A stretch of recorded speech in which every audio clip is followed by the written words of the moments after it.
We are ready for summer.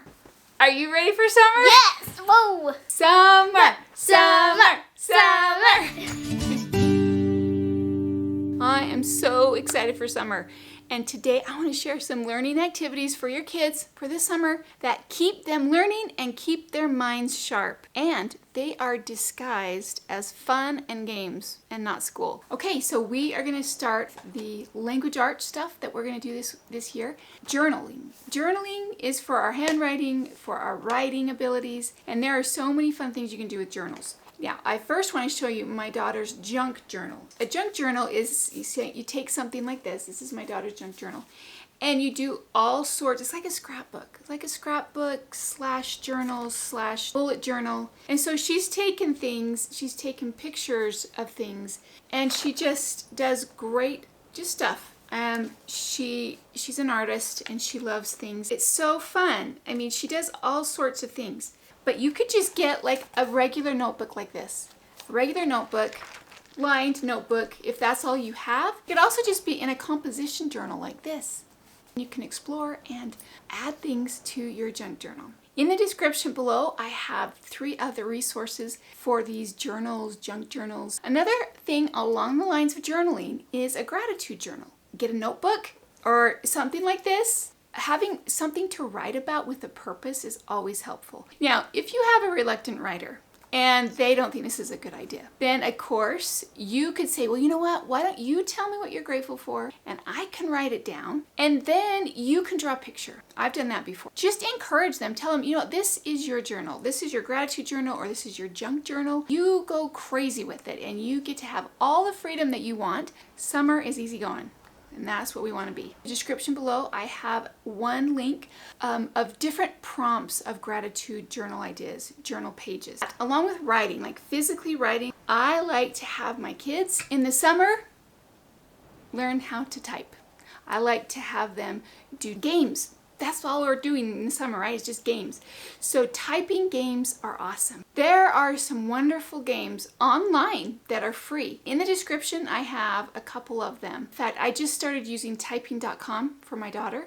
It gives instruction for beginners, and then it does games on it too. Now, another language art thing is reading. Have a reading challenge for your children, they each individually, and then have a read aloud for your family. And reading is perfect for the summertime. This year we're going to do read 21 things.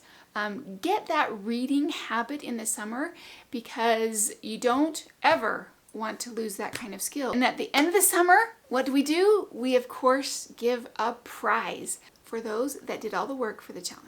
In the description, I have some more links for ideas for reading challenges, so check those out. Let's move on to math. Now, I do have to say, math is not my kids' favorite thing to do in the summer. The real thing is, again, just to make it like a game. Get math games that are fun, that your kids really enjoy. And so I am going to try this Math War addition and subtraction game. I don't know if you've seen this before. Super cheap. Got it on Amazon, and it says ages 6 and up. And we're just gonna have some fun. We can do it when we go camping. I don't know, we can even do it on the plane if we're going on a trip. This is super mobile and super easy to do end to end. And you don't have to play it forever. Now, when you're at home, I just got this last year and my daughter has really enjoyed it. It's Plugo. And it basically is you use your iPad or a tablet. You put your iPad in it and then you have your kids play the games and it's hooked to your iPad. And my daughters really enjoyed it. They don't feel like they're doing math. They basically feel like they're playing a game. And it keeps those math facts and those math skills going all summer long. My favorite thing to do to encourage their thinking skills in math, have them create a lemonade stand. Have them build one first because that has some engineering and some geometry, math thinking skills. Then have them sell lemonade or have them play store. This is great because it's using their imagination, it's fun, learning those money skills is real life math. In the description below, I have some links for you and learn how to make a lemonade stand and get them to experience real life math in a fun and exciting way. Now let's go on to unit studies. And unit studies for me is so fun because you can do things for science in the summer, which summer is basically science. And I have a great book that I got, and it's called Science Experiments for Kids. So of course I'll have that in the description below. There are things in here that you can do with just things that you have in your house. And I think the kids would love all of these science experiments because they're just fun. They're just like games that include science things. All kids, I don't care who they are, love science experiments. So this is a great book. And if you don't want to buy a book, you can just go online and find them. They're everywhere. I have a couple in the description below of just websites. Science experiments will fit the bill to lift everybody's spirits and have a little bit of fun in the summer. Another thing is planting a garden or planting flowers. This can be so fun for your kids because they get to see the process of science at work. They get to see results. You don't even have to have a big yard to do this. You just get a bins, you pour dirt in it, and you get some seeds. Talk about a cheap science project. Again, in the description below, I have different websites of how you can learn how to garden with children. Okay, now you can also find games that are about science. For instance, I have a game I just got, Seek and Find. It looks really, really fun and super easy. That's what I love. So you have these cards, and basically what you do is you give everybody like 3 cards. You have these little bags, and you go and you find those things that were on your card. Truthfully, you could make up your own game like this. Games disguised as school. Perfect for the summer. And along with science, you can't forget history or geography.